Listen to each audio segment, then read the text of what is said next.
comment bien faire tes chantiers, comment bien exécuter tes chantiers. Peut-être que tu es tout seul, peut-être que tu as des salariés et tu te demandes comment est-ce que tu pourrais améliorer la qualité de la production que tu fais sur chantier et ta capacité à mieux produire. Salut les paysapreneurs, j'espère que vous allez bien. Je suis Joël Arquier, je suis animateur du podcast Paysapreneur. Ça fait plus de 30 ans cette année que je suis dans le monde du paysage, donc plus d'une vingtaine d'années à mon compte.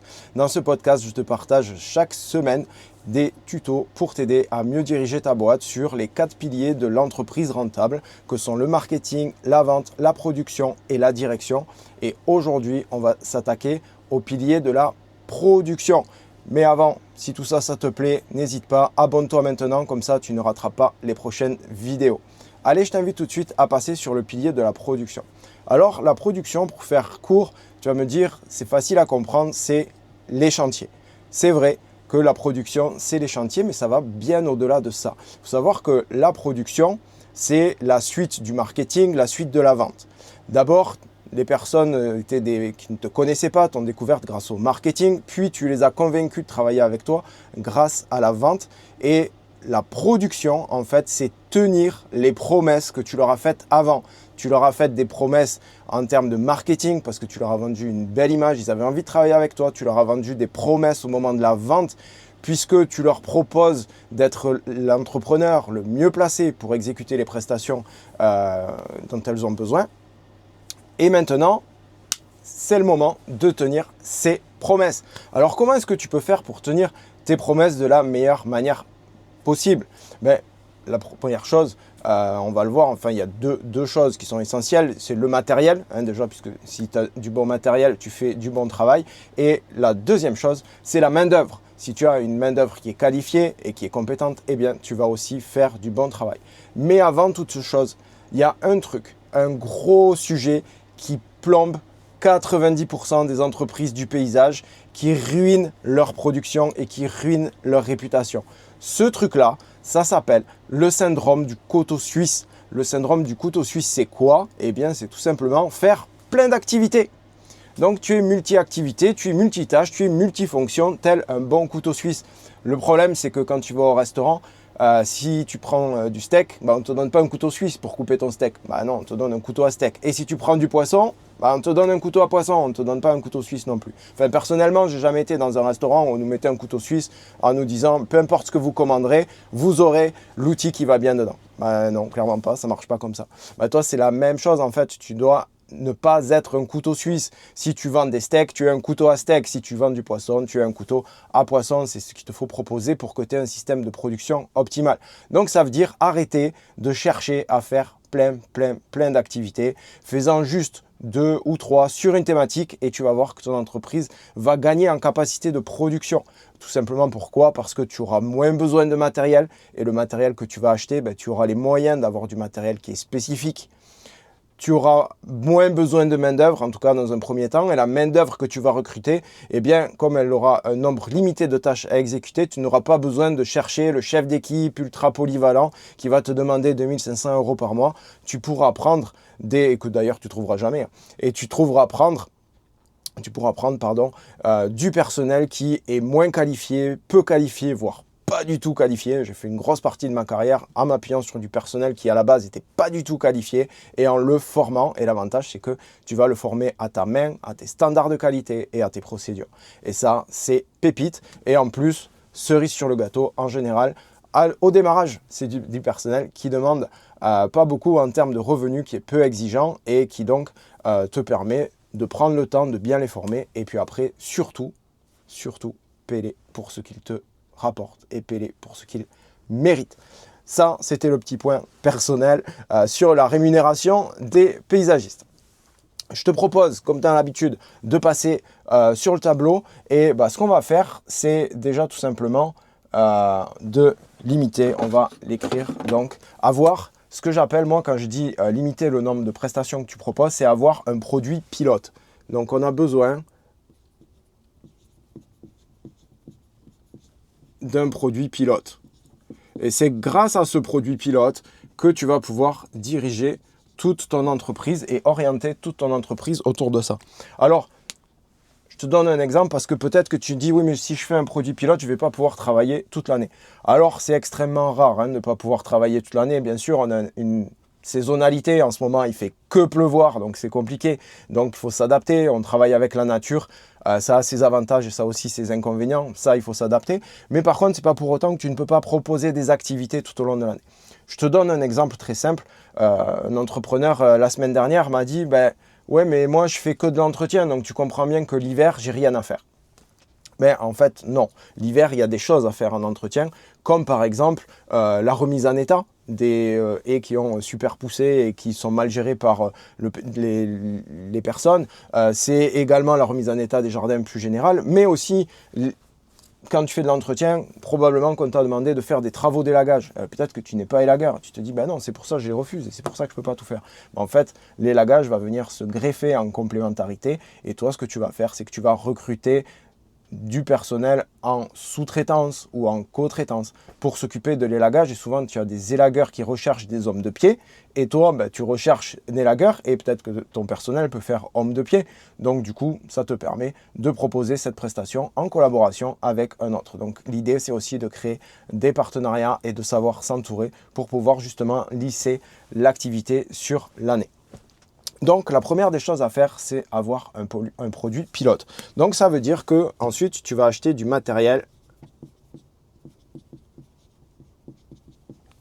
de pro. J'insiste sur le pro et pas de l'ultra pro non plus. Pourquoi? On a besoin de matériel professionnel. C'est mieux comme ça. Le matériel professionnel, pourquoi? Tout simplement parce qu'on ne fait pas du bon travail avec du matériel tout pourri. Donc, tu as besoin d'avoir du matériel professionnel, idéalement neuf ou quasiment neuf, pour ne pas avoir d'entretien dessus. Pourquoi? Parce que l'entretien, ça coûte cher si tu as des pannes. Ça coûte cher non seulement le montant de la panne, mais ça coûte cher aussi parce que ton matériel est immobilisé, parce que tu fais des allers-retours chez ton mécanicien. Et donc, c'est une horreur. Tu as besoin d'avoir du matériel professionnel. Et ce matériel professionnel, tu dois le renouveler. Tu dois le renouveler. Tu dois le renouveler souvent. D'accord? Pourquoi tu dois le renouveler souvent? Tout simplement par les mêmes raisons que je viens d'évoquer. Il est souvent en panne, donc tu perds du temps et donc tu perds de l'argent. Donc ça, c'est indispensable. On ne fait pas d'économie sur le matériel. Par contre, ce matériel, il doit être adapté et limité. Pourquoi? Il doit être calibré à ce que tu es en train de faire. D'accord? Il ne faut pas te laisser embarquer parce que le commercial, il était génial, il t'a vendu une machine qui ne sert à rien. Bon, on m'a vendu des tondeuses de malade mental parce que je faisais de l'entretien de jardin à fond, mais c'était surdimensionné par rapport aux résidences dont j'avais l'entretien. Donc, ça ne servait à rien que j'investisse 25 000 euros dans une tondeuse. Par contre, investir 12, 15 000 euros dans une bonne tondeuse qui était vraiment adaptée, là, ça valait le coup. Donc, il te faut du matériel adapté pour avoir la meilleure rentabilité possible. Et pourquoi il est limité? Parce que ça ne sert à rien d'avoir du matériel pour le stocker au fond de son dépôt.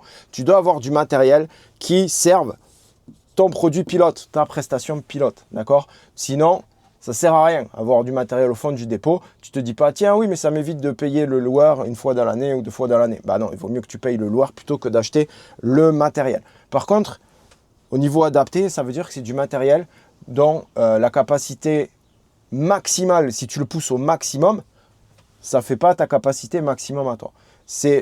Ta capacité maximum à toi doit correspondre à 80% de la capacité maximale du matériel que tu achètes. Donc, ça veut dire qu'il y a de la marge. Parce que si tu as un matériel qui force toute ta journée, qui force, parce qu'il est sous-dimensionné par rapport à ce que tu dois faire, eh bien, tu vas l'user plus vite. Donc, tu vas devoir le changer plus vite. Donc, ça va te coûter plus cher que d'investir au démarrage. Et en même temps, tu as les moyens puisque tu ne vas pas acheter 50 000 machines. Tu vas acheter à manière limitée. Et tu vas quand même te garder. En achetant, ça ne veut pas dire qu'il faut acheter ric-rac. Si tu as besoin d'un taille huée, tu ne vas pas acheter simplement un taille huée. Mais ça peut être intéressant d'en acheter deux pour avoir un pool de réserve. Un pool de matos en réserve. Je suis fatigué, je ne crie pas bien aujourd'hui. Tu as besoin d'un pool de matériel en réserve. Pourquoi? Parce qu'il y en a un qui est en panne, tu peux le prendre, celui qui est en réserve. D'accord? Alors, dans la limite du raisonnable, tu vas Si tu es tout seul, tu ne vas pas avoir deux grosses tondeuses à 15 000 euros pour dire c'est comme ça, j'en ai une en réserve. Mais pourquoi pas avoir une ancienne machine qui tourne quand même et qui peut te permettre de te dépanner sur une semaine au cas où. Donc toujours avoir un petit peu de réserve. Et si tu n'as pas de réserve personnelle, il y a un truc merveilleux qui s'appelle la location. Et tu t'assures de t'entourer de bons loueurs qui peuvent te fournir du matériel pro rapidement. C'est aussi très très important. Ok, donc ça c'est vraiment pour le pôle matériel, pour le poste matériel. Peut-être que tu te dis j'ai besoin de camionnettes, laquelle va être la mieux adaptée. C'est souvent une question qu'on me pose. Est-ce que je prends un fourgon? Est-ce que je prends un pick-up? Est-ce que je prends un plateau?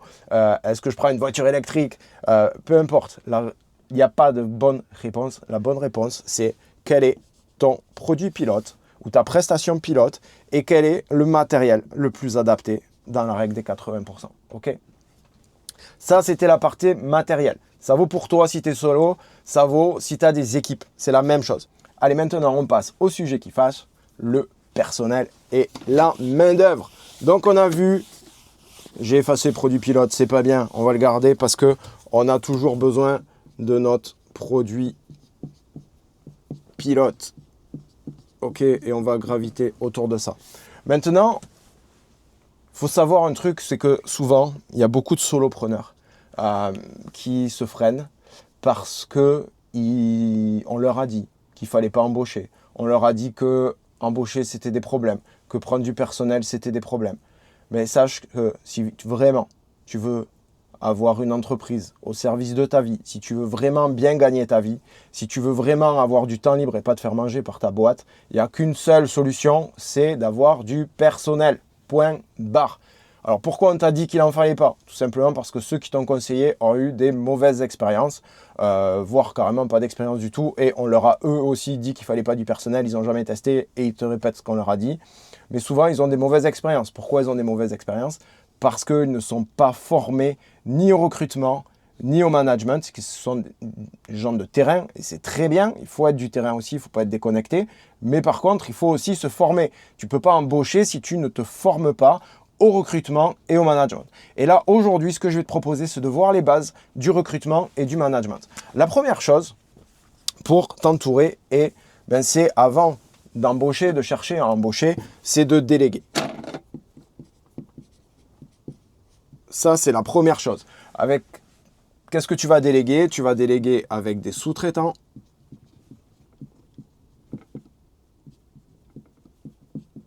avec des co-traitants,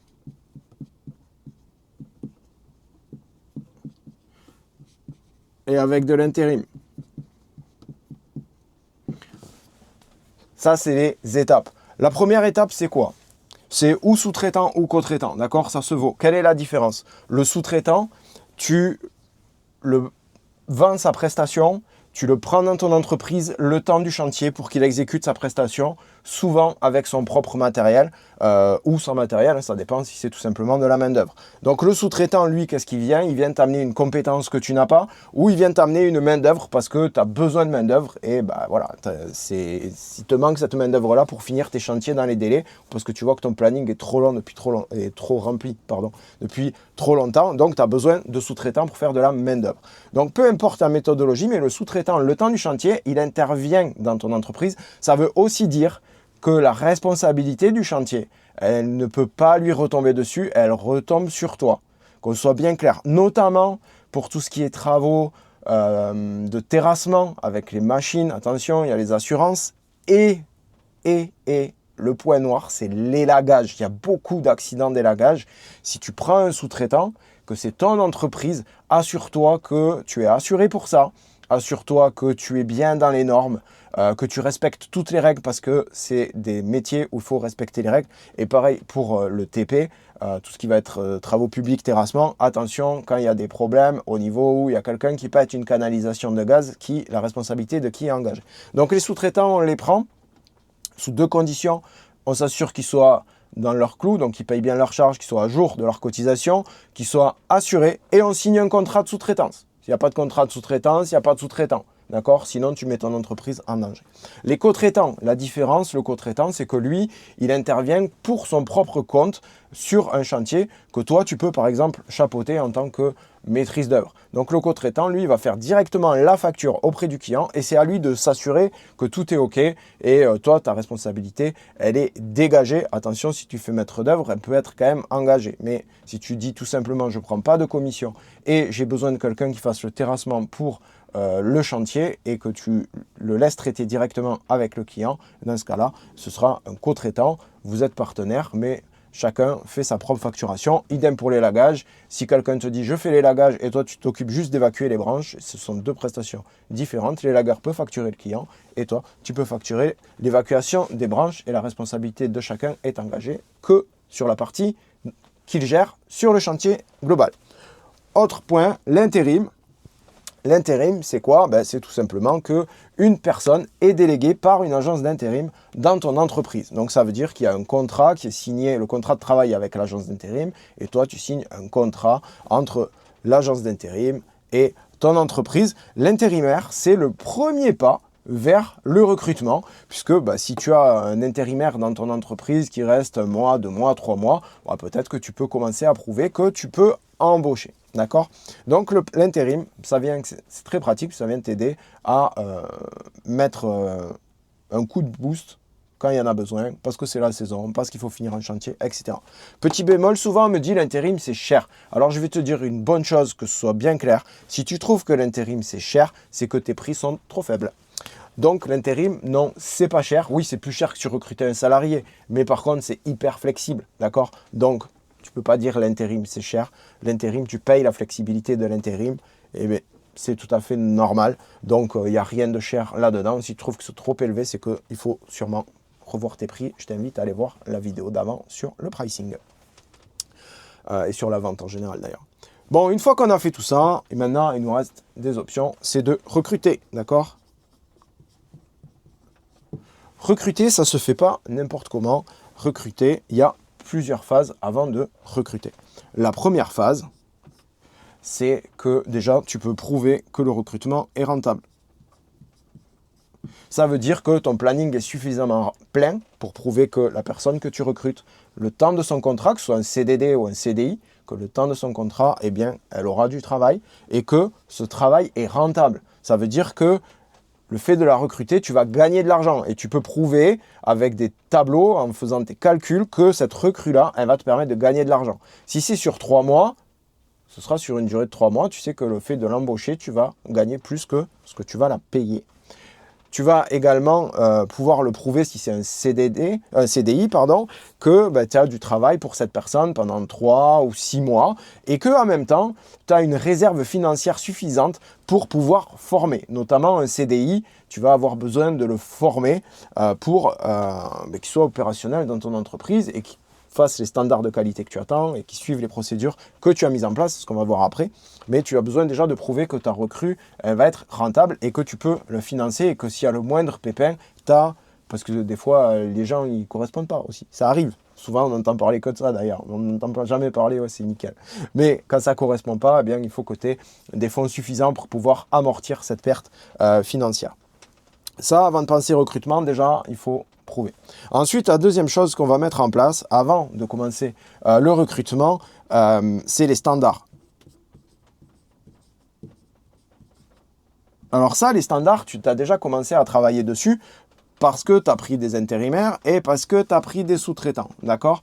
Là, on attend des standards. C'est quoi un standard? C'est le niveau de qualité attendu minimum.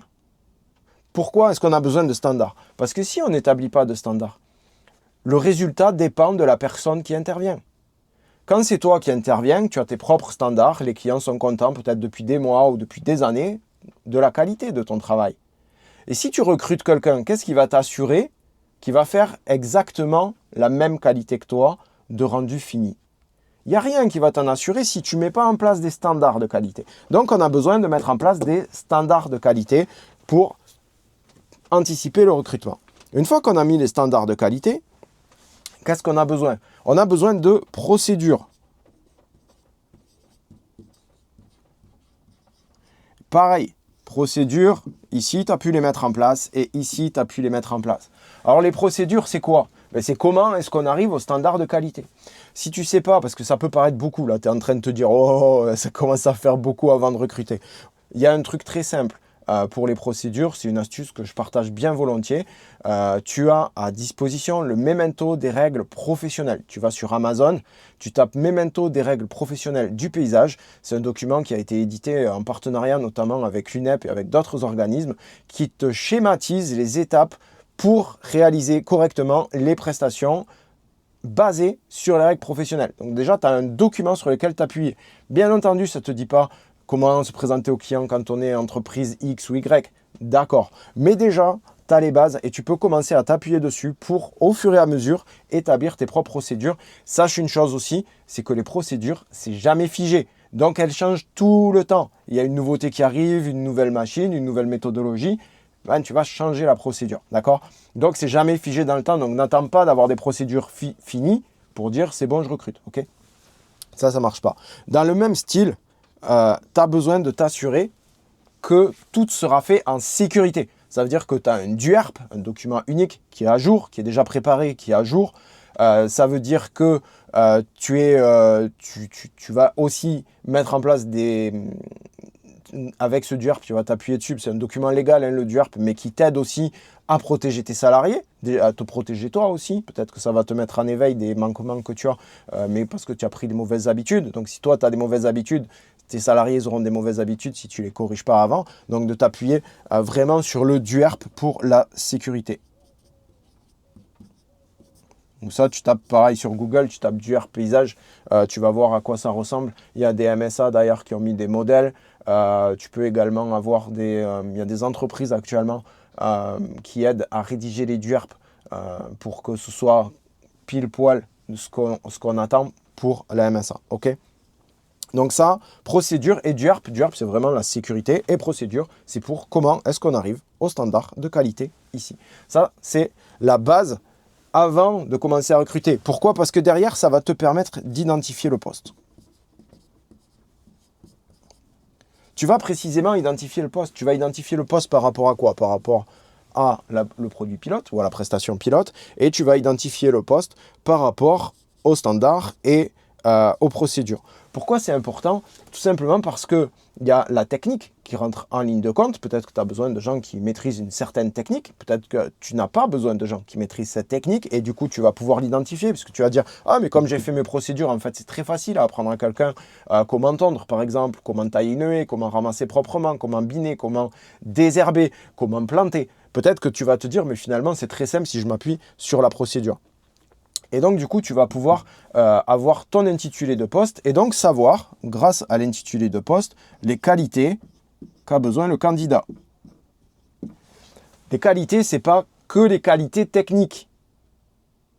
C'est même moins les qualités techniques que le savoir-être. Pourquoi? Parce que le savoir-faire, ça s'apprend. Le savoir-être, ça ne s'apprend pas. On ne change pas les gens et ce n'est pas ton boulot de changer les gens. D'accord? Donc, il vaut mieux leur apprendre une compétence que de leur apprendre à changer de comportement.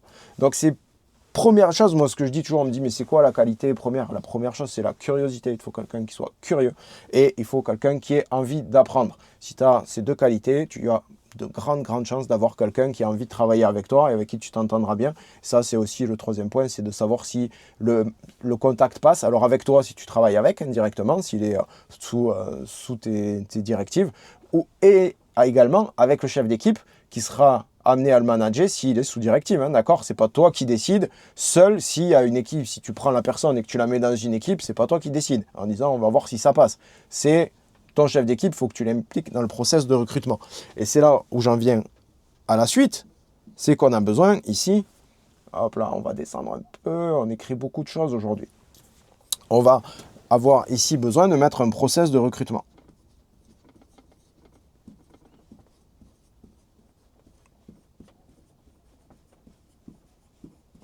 Quelles sont les qualités de la personne que tu veux embaucher Et puis, quelles sont les compétences dont elle a besoin? Est-ce qu'elle a besoin d'un permis spécifique, d'un CS, etc. D'accord? Donc, on a vraiment besoin que tu définisses le poste et que tu définisses tout le process de recrutement. Quelles questions tu vas lui poser quand tu l'as au téléphone? Comment est-ce que tu vas remplir l'annonce pour France Travail? Où est-ce que tu vas diffuser les annonces? Est-ce que tu vas faire de la publicité? Est-ce que tu vas la mettre sur des sites comme Le Bon Coin, par exemple? Qu'est-ce que tu vas écrire? C'est aussi important. Le recrutement ici, faut bien te dire un truc, c'est exactement comme du marketing. Le marketing, c'est du recrutement de clients. Le recrutement de personnel, c'est du marketing. D'accord? C'est vraiment, on utilise la même méthodologie. Donc, ne te prends pas la tête de trop savoir. Fais comme si tu faisais du marketing, mais pour un poste.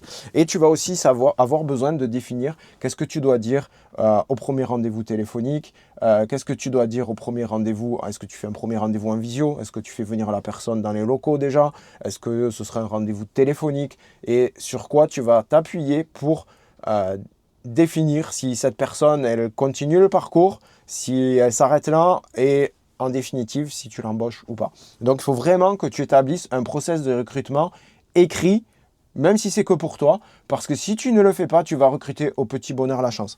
Autre chose, on ne recrute jamais dans l'urgence. Pourquoi? Parce qu'on n'a pas le temps de faire ça. C'est tout. Si tu n'as pas le temps de faire ça, ton recrutement, dans 80% des cas, il va échouer. Même dans plus que ça, il va échouer. D'accord? Donc, tu as besoin de faire ça. Si tu n'as pas le temps, tu utilises de l'intérim ou des sous-traitants ou des co-traitants. D'accord? Mais tu ne fais pas, tu n'engages pas un recrutement parce que tu t'aperçois au mois de mai que tu vas avoir du mal à finir la saison et que tu ne sais pas comment tu vas attaquer la saison suivante. D'accord? On fait vraiment le recrutement, c'est quelque chose qui s'anticipe.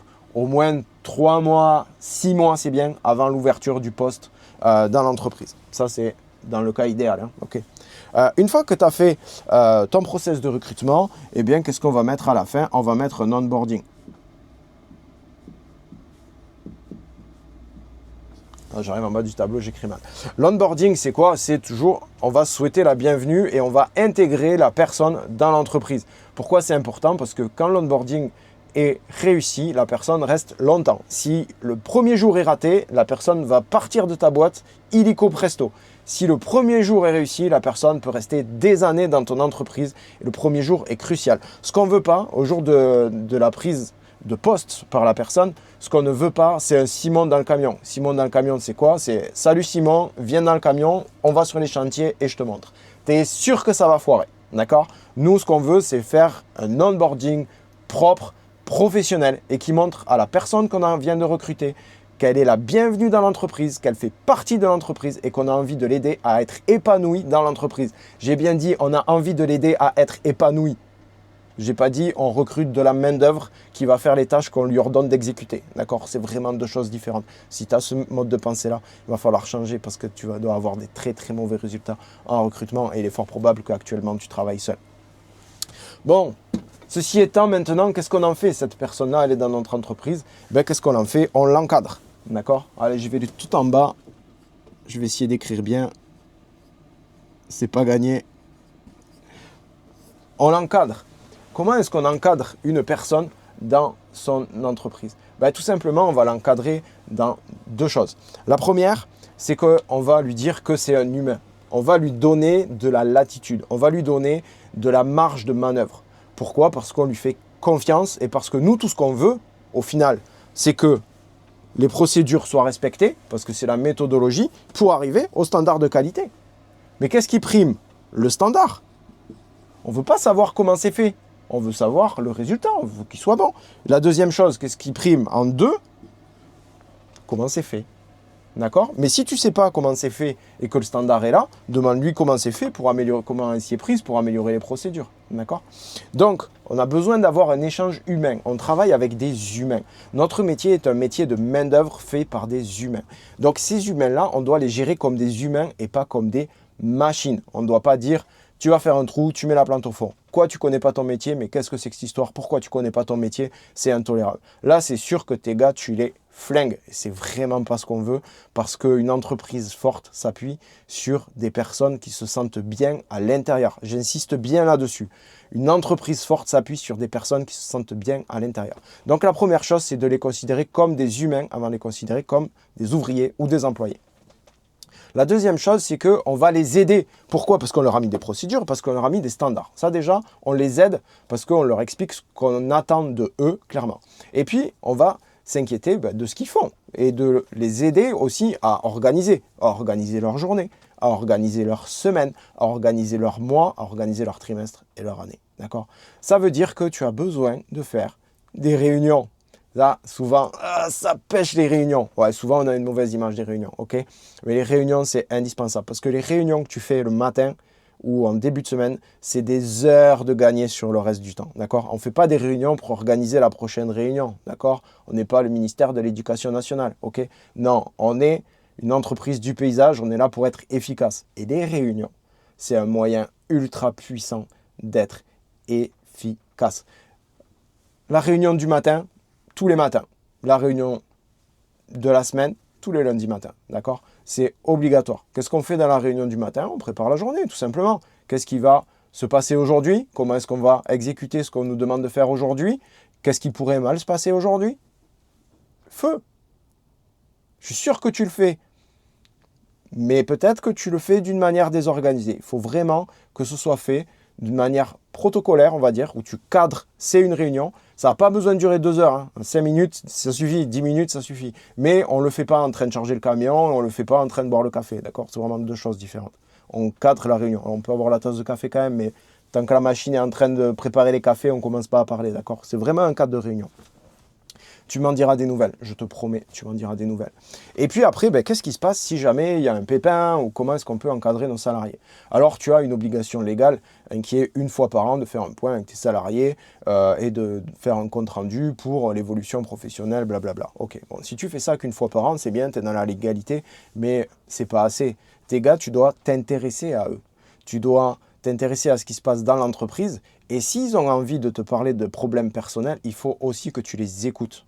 Pourquoi? Parce que souvent, les problèmes personnels rentrent dans l'entreprise. Et des fois, tu peux avoir quelqu'un qui, du jour au lendemain, commence à faire des choses qu'il n'avait pas l'habitude de faire ou qu'elle n'avait pas l'habitude de faire. Pourquoi? Parce que peut-être qu'il y a des problèmes à la maison. Si toi, tu ne le comprends pas, alors, c'est pas toi qui va être intrusif, d'accord? Parce qu'on ne veut pas mettre nos salariés mal à l'aise, et même par rapport à la légalité, on ne se met pas dans les clous, d'accord? Mais par contre, si la personne se confie à toi, et qu'elle te dit, mais tu sais, j'y arrive pas parce qu'à la maison, en ce moment, je suis en train de divorcer, parce que mon enfant, il a un problème, parce qu'on n'arrive pas à boucler les fins de mois, ma femme, elle est au chômage. Mais si tu dis, ah ouais, ok, allez, viens, on va tailler ou on va tondre, cette personne-là, elle va être pas rentable, elle va être préoccupée. Si tu lui dis, écoute, j'entends ce que tu dis, comment est-ce que je peux t'aider? Oui, ça sort de ton cadre. Oui, ça sort de ton cadre, mais si tu le fais, je peux te dire que tu vas avoir des employés qui non seulement vont t'aider à diriger l'entreprise, vont être des personnes mais dévouées pour toi et tu vas les garder longtemps. Donc vraiment, prends un peu parfois cette casquette de coach, cette casquette pas d'amis parce que amis, ça amène souvent beaucoup trop de problèmes. Il ne faut pas trop copiner avec ses salariés, il faut les écouter, il faut les entendre. Les accompagner, mais être trop proche, passer les week-ends ensemble, etc. Après, ça amène des problèmes aussi, d'accord? Il faut poser les cadres, il faut poser le cadre, mais par contre, tu dois vraiment les accompagner quand c'est difficile pour eux, tout comme quand c'est joyeux pour eux aussi, d'accord? Donc vraiment, prends soin de tes salariés. Si vraiment il y a un message à prendre en compte, c'est prends soin de tes salariés et eux, ils prendront soin de ton business si je devais citer Richard Branson. J'espère que cet épisode t'a plu. Que peut-être tu ne t'attendais pas à ça. Si tu as besoin de quoi que ce soit, le DUERP, ça pose problème. Les procédures, ça pose problème. Le matériel, tu ne sais pas quoi choisir. Encadrer tes gars, ça devient compliqué. N'hésite pas, fais-moi un message. Je te mets juste en dessous de cette vidéo, je te mets un lien. On prend 30 minutes ensemble, 40 minutes parfois. Je t'aide à mettre ce que tu as besoin de mettre en place. Ça peut être la production, le marketing, la vente, peu importe. Je t'aide. Il n'y a pas d'obligation d'acheter mes services après. Si ça t'a plu et que tu as envie d'aller plus loin avec moi, c'est OK. Mais si tu dis non, c'est bon, merci, j'ai tout ce qui me va bien, c'est OK aussi, d'accord? Il n'y a pas de problème. Donc, tu cliques juste en dessous de la vidéo, tu prends un rendez-vous avec moi, on en discute et puis tu m'en diras des nouvelles. Tiens, je te souhaite une très, très belle journée. Bonne continuation et à la semaine prochaine pour un nouvel épisode de podcast. Ciao, bye bye.